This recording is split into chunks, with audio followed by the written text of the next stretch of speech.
Welcome back, everybody. We're diving deep today into something you all specifically requested, and it's a potential link between mRNA COVID-19 vaccines and cancer. Oh, yeah. You've sent over just tons of research and articles, even Wow. some excerpts from a book called Curing the Incurable, Cancer. Wow. This is a sensitive topic, we know. Yeah. There are strong opinions out there. For sure. So our goal today is to kind of try and just sift through the noise.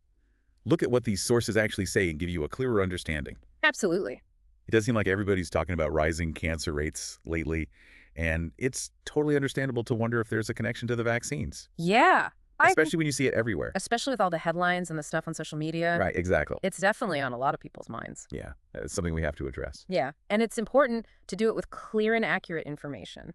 Okay, so let's unpack how these mRNA vaccines actually work. Right. I've read they're different from traditional vaccines. They don't use a weakened virus, That's right. but they use this piece of genetic code called messenger RNA, Messenger RNA. or mRNA. Right. It's like giving our cells instructions instead of injecting the actual virus. That is a great way to put it. That's exactly what it is. And it's important to emphasize that this mRNA doesn't alter our DNA, Right. which is a common misconception. Yeah, I've seen that. Right. It just acts as a temporary blueprint instructing our cells to produce a specific protein. In this case, the spike protein. The spike protein. The SARS-CoV-2 virus. The one we've heard so much about. Yeah. It's what the virus uses to latch onto our cells. Right, exactly. And the vaccine essentially teaches our immune system to recognize it. Yeah, to recognize and fight it off. So if we encounter the actual virus, we're prepared. It's prepared, yeah. Exactly. Got it. Showing our immune system a wanted poster so it knows what to look for, Right. how to neutralize it. Right. And a key point, the mRNA itself is naturally degraded by the body within a few days. Okay, It doesn't stick around forever. that makes sense. So it delivers the instructions. Uh-huh. Our cells make the spike protein. Right. Our immune system learns to recognize it. Yep. And then the mRNA disappears. Oh, gone. Pretty clever. It really is. So this brings us to one of the sources that you sent in. Okay. An excerpt from the book, Curing the Incurable, Cancer.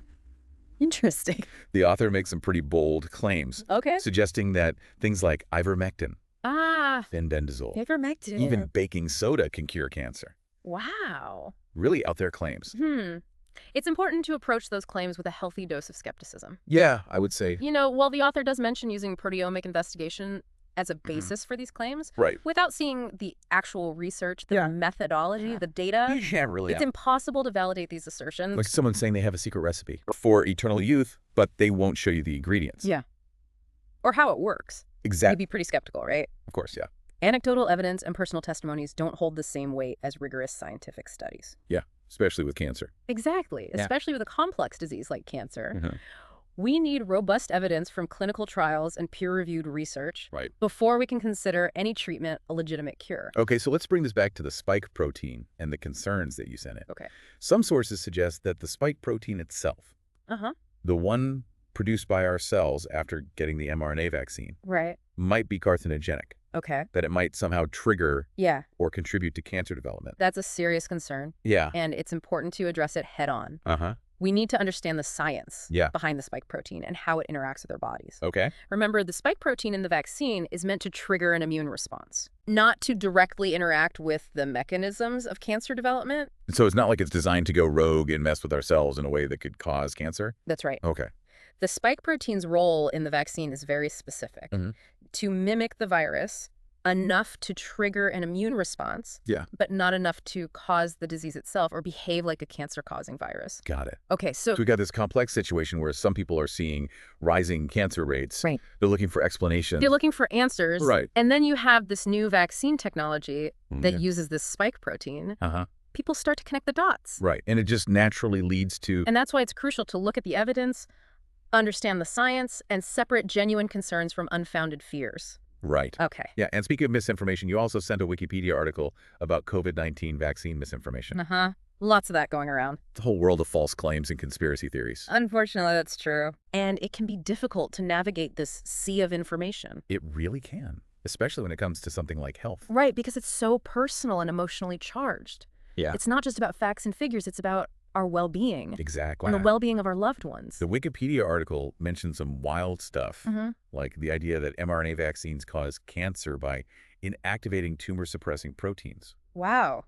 You know, that particular claim is based on a misinterpretation of a 2018 study Oh, or what? that didn't even involve the mRNA used in vaccines. Oh, wow. It's a classic example of how scientific research can be taken out of context and twisted to fit a certain narrative. Right. Mm-hmm. It's not just about the information itself. It's about how it's presented and how people interpret it. Absolutely. Yeah, And that's why critical thinking is so crucial. it really is. We need to develop the skills to evaluate sources, question claims, and look for evidence-based information. Except becoming a detective. It is looking for clues, Yeah. verifying information, and separating fact from fiction. Okay, so we're going to delve deeper into those critical thinking skills We are. in the next part of our deep dive. Can't wait. So stay tuned. We'll be right back.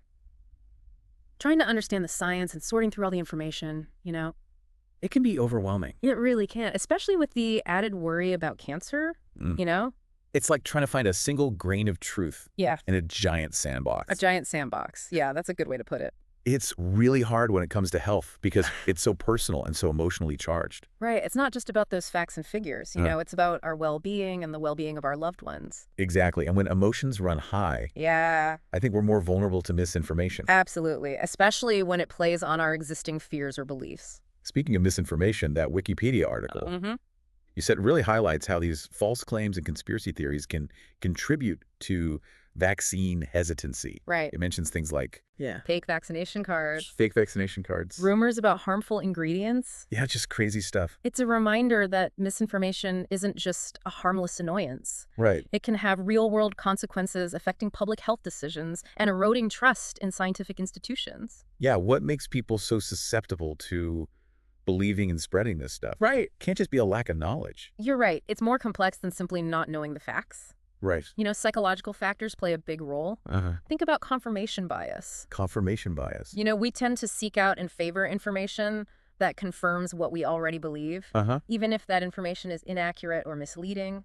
So if someone already has doubts about vaccines, they're more likely to latch onto a headline claiming a link to cancer, even if it's not true. Exactly. They might even share that information without checking if it's valid. Wow. So it's like our brains are wired It is. to look for evidence that supports what we already think. That's right, even if it's not the whole picture. Yeah. And when you're dealing with complex issues like vaccines and cancer, simple explanations can be appealing, Right. even if they're oversimplified Even if they're wrong. or just plain wrong. People want those clear-cut answers, and misinformation often provides that, even if it's a false sense of certainty. Right. So instead of grappling with the nuances of scientific research, it's easier to accept a catchy headline Right. or a dramatic personal story, Easier to accept something simple. even if it's not accurate. That's right. Our brains are looking for shortcuts. Absolutely. And when it comes to cancer, that fear and anxiety surrounding the disease can be easily exploited by misinformation campaigns. Yeah.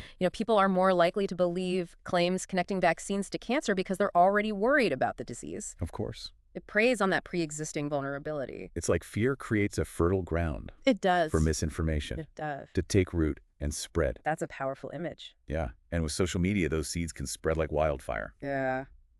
Sadly, very true. Yeah. And we see this not just with vaccines, but all sorts of health-related topics. Right. Miracle cures, fad diets, alternative therapies. People are desperate for solutions. Absolutely. Especially when facing a serious illness, can be very vulnerable to those promoting unproven or even harmful products and ideas. So what can we do to protect ourselves from being misled by this misinformation? It feels like a minefield out there. It all boils down to critical thinking and media literacy. Okay. We need to develop those skills Yeah. to evaluate information sources, question the claims, Right. the encounter, look for that solid evidence-based data. That sounds good in theory, but how do you put it into practice? Right. Especially when we're bombarded with information from every direction. Right. Even sources that seem neutral, like Wikipedia, can have biases or inaccuracies. They can. So how do we actually know who to trust? You raise a really important point. Yeah. Even with those seemingly neutral sources, it's crucial to be aware of potential biases. Who's behind the information? Right. What are their credentials? What's their expertise? Yeah. Are they transparent about their funding sources and any potential conflicts of interest? So it's like checking the label on food product before you buy it. It is. Understanding the ingredients, where it came from. You got it. Who made it? Pay attention to the language used. Okay.